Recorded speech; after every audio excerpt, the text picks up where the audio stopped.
welcome friends once again to this course on international trade theories and empirics. We are on the 41st lecture on the understanding of trade and balance of payment. In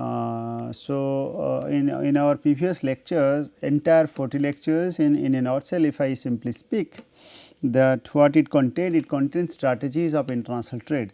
So, the latter part of the course largely talks about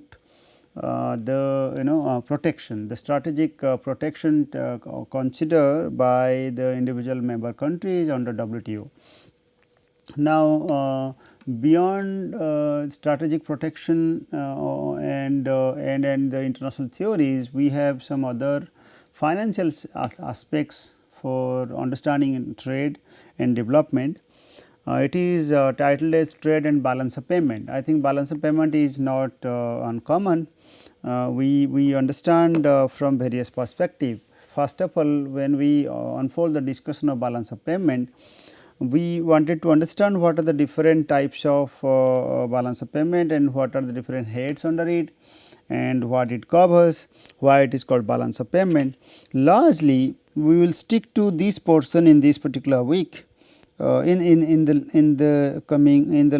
the next two lectures, we will be sticking to this part, and after that 2 lectures, we will be trying to understand the foreign exchange market. And balance of payment has been becoming interesting topic for India and other developing countries, especially in the present phase of crisis, which has been unfolded in 2019. That is on due to the onset of COVID-19. So, in the COVID-19, the paradigm has been shifting from one direction to another direction, and that why is it the case? Because the country which used to be dependent on other countries, they are now reluctant to take many of their imports for their dependence. So, since the imports content is declining steadily, that has impacted the equation, the payment structure for the balance of payment accounting. And we are going to discuss the latest newspaper and their aspects. Now, I am just showing it at this moment that there are some in balance payment considers positive aspects as well as negative entries. Plus are generally the side called entered in the head of current account, capital account and financial account. 3 heads are there. So, in balance of payment, as I said, plus means I refer to credit aspect, and the minus means it is of debited side. So, the debit and credit side, when those are balances each other, it is roughly said balance of payment. But as you know that though in accounting sense we used to refer to as debit and credit to be balanced, that is the reason why we define the term as balance of payment. But actually in reality there are discrepancies between the credit side and the debit side. So the debit sides are considered to be as some kind of official reserve transactions we are going to discuss. And the next part of our discussion after 2 lectures from 43rd lecture onwards will be restricting ourselves to the foreign exchange market. But these first 2 lectures are based on this left hand side of the portion. So, the right hand side aspect we will discuss in the respective lecture hour.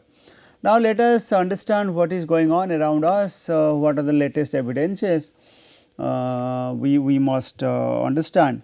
That the COVID-19 crisis actually led to a current account surplus this year, especially we are referring to India's current account deficit. CAD stands for current accounts deficit, and that CAD famously known as CAD for current account deficit, this is in surplus. Published in the very recent newspaper that is called the Hindu Business Line on May 21st, 2020.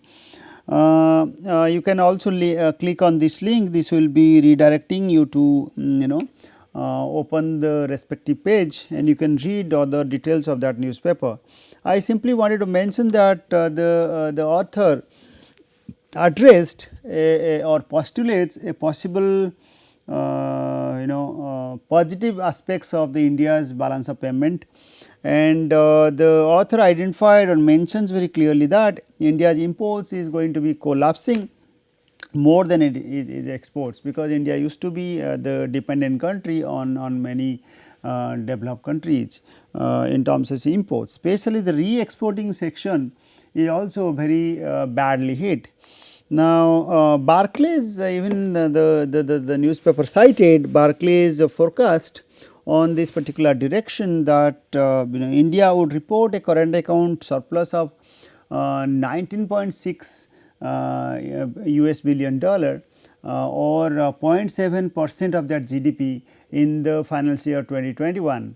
Now, there will be a positive growth in the current account balance. We are referring to current account balance, we are referring to, we will clarify what we mean by current account, basically export and import of merchandise, goods and services.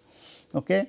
So, the financial aspects are not discussed, not included in this accounting. So, since our imports are going to be badly hit in this time, in this critical time, because of less or shrinking in the aggregate demand for imports, people are squeezed with our net aggregate demand, and that has been the matter of discussion over last so many months. Government is trying to give bailout packages, many important investment to increase the aggregate demand, but still the aggregate demand is not popping off at a faster rate to recover the economy. And so, Barclay forecasted accordingly that it will certainly affect the net imports, and so hence the current account section will reflect a surplus for sure. And I think that has already been estimated, and India has already experienced a surplus.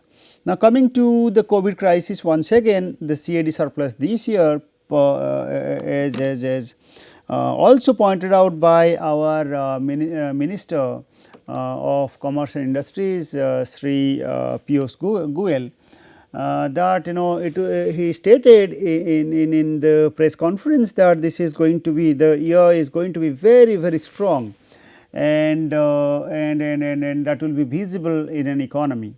And so, let us come to the exact countdown where the country is actually going to encash its benefits, and where country may tap, and how to tap it, what are the direction to it. We will explain everything one by one.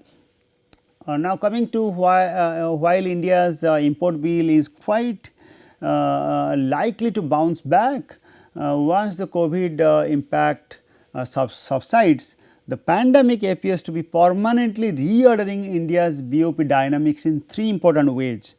Okay. So, the dynamics, the pandemic heated the economy, and in most three important ways. First one is India's merchandise exports have always been hypersensitive to demand and growth in destination market.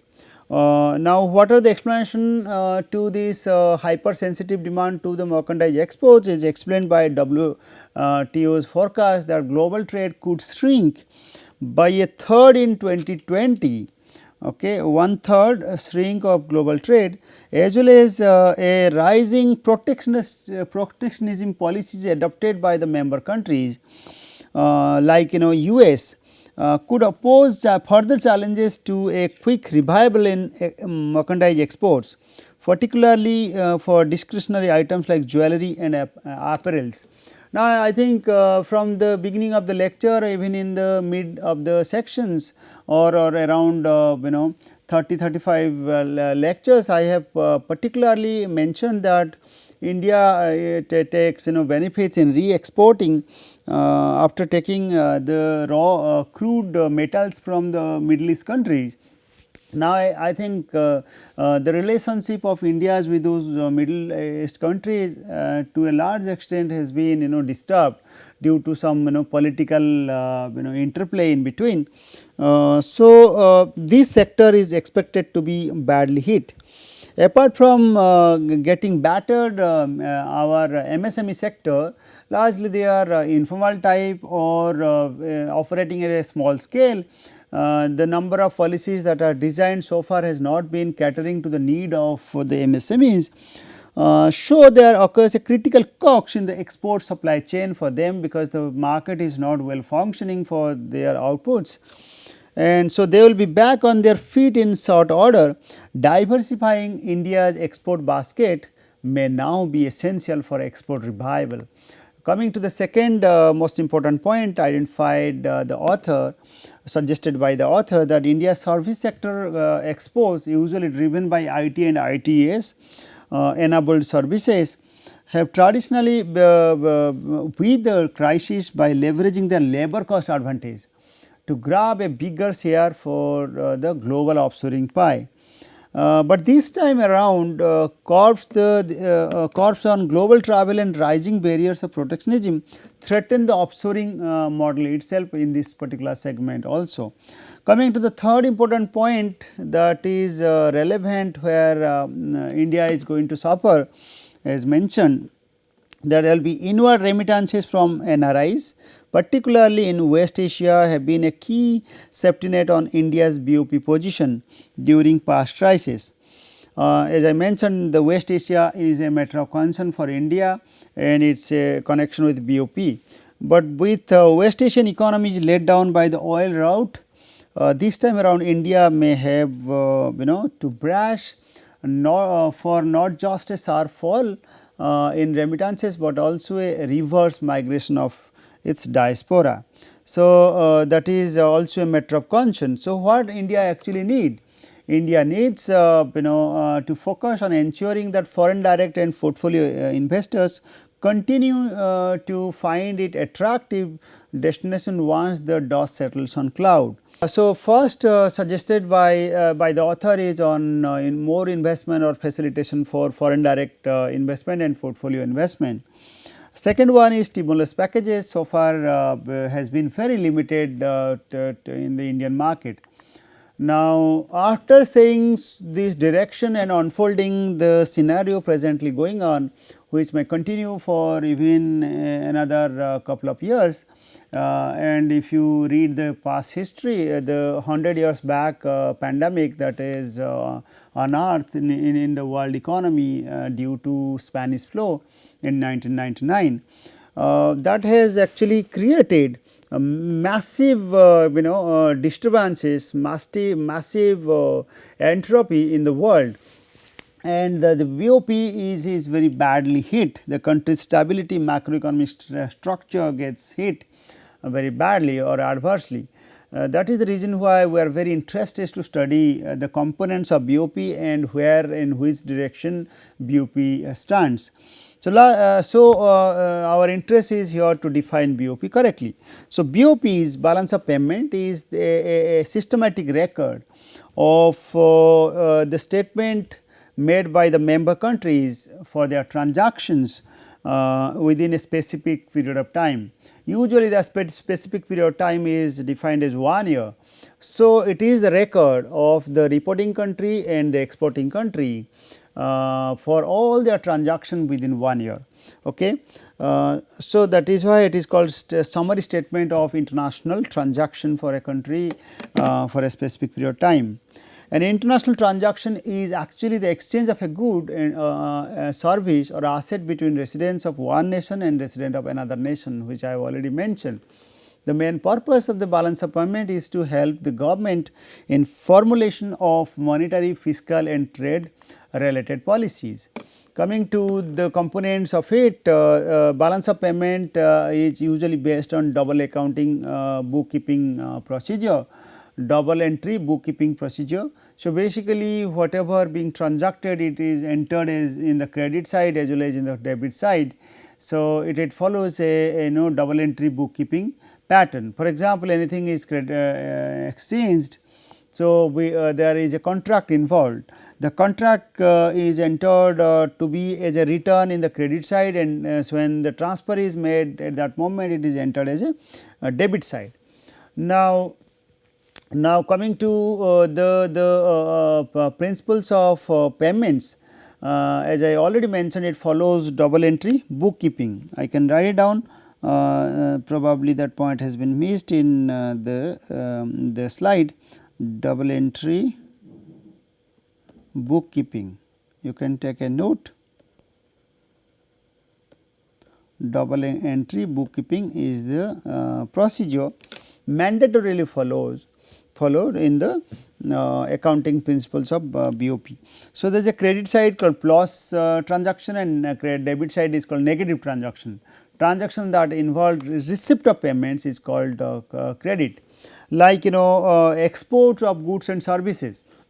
So, why it is on the credit side? Because of its returns of a contract. Okay, by exporting to another country, we get in return the capital or return in terms of commodities. Now, similarly, there are unilateral transfer like gifts from foreigners. So, that also helps the member countries to get equivalent amount as a positive side. Another direction of this is through financial flows. That may be due to increase in foreign assets in a nation, reduction in a nation's assets abroad. So, increase in foreign assets in a country, like the country invests in another country, its own FDI in another country. So, its assets increases, the profit earned due to that also gets credited as an entry to the country's balance of payment. Similarly, reduction in the nation's assets abroad. Okay. So, nation's asset abroad and foreign assets within a nation, like foreign assets within the nation that we get for FDI within the country. So, more the FDI within the country, more financial investment we have, more return if derived, that is entered as positive. Whereas, the reverse, like we invest elsewhere, but the return entered largely to that country only, that is called negative side. So, that is why when we reduce our asset elsewhere, then that will be better. Coming to the debit side of the transaction, it involves like transaction involve payment to foreign parties or foreign sources. So, for example, if in the reverse direction called imports of goods are there, we are bound to return in some forms, that is the reason why these are entered as negative side. Similarly, gifts to the foreigners and increase in nation's assets abroad or of reduction in foreign investment in our country is also a part of negative side of the transaction. So, in balance of payment accounting, each international transaction is recorded twice, once as credit and once as debit. Okay. So, for example, here $500 exports to be paid in 3 months time. Suppose that is the case, how to enter it, how that is enter, like goods exported first equivalent to $500 US.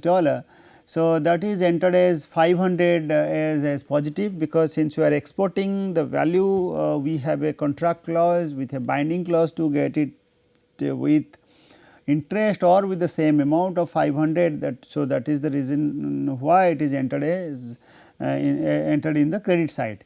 Similarly, since there are debit flows involved, financial flows involved, first of all a credit side involved. Since certain amount we are exporting in terms of goods and its value. So, there is a debit side also involved. So, since debit and credit both sides are involved and these are entered together, that is the reason why balance of payment is defined to be in balance. Similarly, each international transaction is recorded twice, as we already said.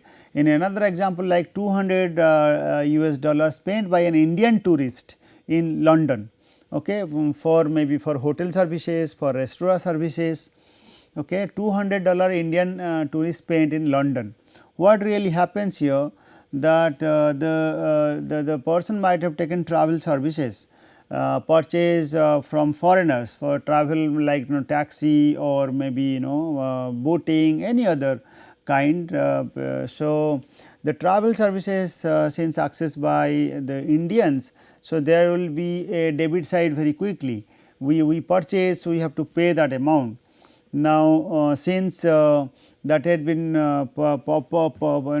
debited, now again because of that it might have that amount is also entered in the financial inflows entry, because the amount which we have spent has another entry, that is the amount of possible amount of inflows is recorded from the foreigners. Okay. So, 200 is also entered in the positive side. Now, similarly, if $100 in Indian government foreign aid given by given to the government of another to the government of another nation, Indian government foreign aid given to the government of another nation. So, in that case what it is related to unilateral transfer. So, even if it is unilateral transfer, so entered initially as debit, because Indian government has paid. So, with the expectation that 100 financial inflows is due to come. So, 100 is also entered in the financial inflows. Okay. Similarly, $400 in foreign stock purchased by Indian resident, foreign shares and stock market shares. If the foreign Indian purchase from foreign stock market, then since we purchased, we first paid. Okay. So, the amount will be first debited. How purchase of foreign stock by Indian resident, that will be debited with $400 US. Since that has been debited, and in return we are getting the stock, and that has a minimum value of 400. So, that will be entered as a in the credit side as well. Okay. So, that is the reason why the balance of payment is in balance. Similarly, another transaction, that is $300 India's treasury bills purchased by foreign investor from his India's bank account. Any foreigner has a Indian bank account. From the bank account itself, the foreigner purchase India's treasury bill, that is government bonds and treasury bill, okay, which are defined to be the safest investment. Okay. So, in that case, purchase of India treasury bills by foreigner, since purchase is there and that too from Indian account. So, the money is due to come to Indian balance of payment structure, that will be entered as $300 as positive. And since that stocks has been purchased and India has the contract to give it back in terms of 300 shares with the equivalent value, then that will be entered as 300 as negative. Now, after defining some of the examples of balance of payment, we have to now discuss current account, financial account, and the balance account. So, first head is called current account. Current account basically defines as all sales and purchases currently produce goods and services or investment incomes and unilateral transfers, providing link between international transaction and national income. So, these heads are part of the current account entries. Current account surplus stimulates domestic production and income. Current account deficit dampens domestic production and income accordingly. Coming to the capital account side, it includes debit, forgiveness, goods, and financial assets that migrants take with them as they leave or enter the country. So, it is generally related to the debt and financial transaction. The country's deficit in the current and capital accounts in 2007 are finance covered by an equal or net inflow of capital abroad. The third aspect is called the financial account. Financial account shows the change in India's owned assets abroad and foreign owned assets in India. Okay. So, so India covers its current and capital account deficits with an equal net financial account surplus. If the net private capital flows do not cover the current and capital accounts deficit, the nation has a deficit in in its balance of payment equal to the difference which needs to be covered by net credit balance on official reserves transaction. So, there is a official reserves transaction, we are going to show it in the data how these gets adjusted when there is a net deficit in the balance of payment. So, even in one head it might be negative or surplus, but in another head it will be different. So, official settlement balance, like the balance on official reserves transaction is also called balance of payment. Official reserve account, as we just cited, the account in which official reserve transactions are entered. So, this is calculated in this manner: current account balance plus capital account balance plus financial account balance or the net financial account balance, because we just subtract it from the official reserve transaction, but including net balance of financial derivatives that will be including, plus some statistical discrepancy is defined as balance of payment. Okay. Now, deficit in the balance of payment is basically refers to negative sum of account balances covered by an equal amount of official reserves transaction, as we already cited. Now, coming to the surplus, similarly settled by an increase in nation's international reserves. So, whenever there is a surplus, we will increase international reserves and reduction in foreign official holdings of nation's assets. Now, this is the diagram which refer to this is the design, the art refers to balance of payment. Usually it is not balanced because of trade deficit, financial outflows or debt repayments, whereas in the surplus side we might have foreign investment, ICT receipts, tourist earnings and remittances, but if that is not exceeding, then there will be deficit. Now, there are some updates in the balance of payment structure. We will just count down some few of it, and in the next class we have the title called trends in balance of payment, and we will discuss in detail. Now, just to count down regarding current account deficit, which refers to goods and services, has been narrowed down to 0.9% of GDP in 2019 from the 2.1% in 2018-19. on the back of the trade deficit, which shrank to $157 billion in 2019-20 from $180 billion in 2018-19. Similarly, net invisible receipts were higher in 1920. Invisible, basically the receipt related to services are very much higher. Net FDI inflows also increases. Okay. Portfolio investment also increased. We will discuss all those things in detail. Similarly, foreign exchange reserves in nominal terms also increased to certain extent, and these are given here. Now, for your reference, I just wanted to mention that you please go through the RBI website, and from the RBI you can get the latest, very latest, even till the first quarter of 2021 balance of payment is mentioned. So, this is mentioned in quarter wise July to September, and in a comparison it is presented 2019 and 2018. Then these are provisional estimates of 2019-20 18-19. Now, coming to the different heads of balance of payment, we have already mentioned this is current account. Now, this is capital account. Now, there are broadly these two which included capital account in the present calculation of RBI, included financial account, which are already shown. Now, capital account includes goods and services and primary income and secondary income. So, good, it also included one of the important aspect may be asked in the question called does services include in the current account. Now, capital account includes FDI, portfolio investment, etc. Last section is called errors and omissions. We will show all those details in the next class, and next class actually covers each nitty-gritties of the trends, because the title of the next class is on trends of balance of payment.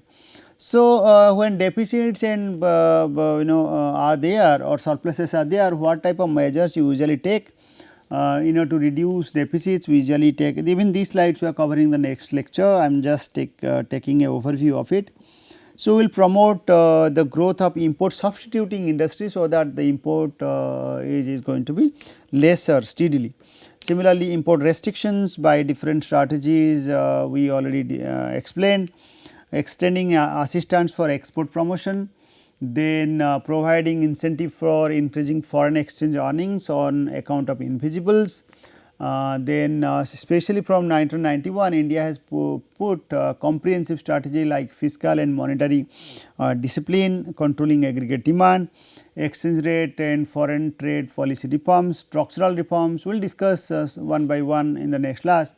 Delicensing, competition FDI and incentivizing FDI and portfolio investment, financial sector reforms, mobilization of exceptional financing.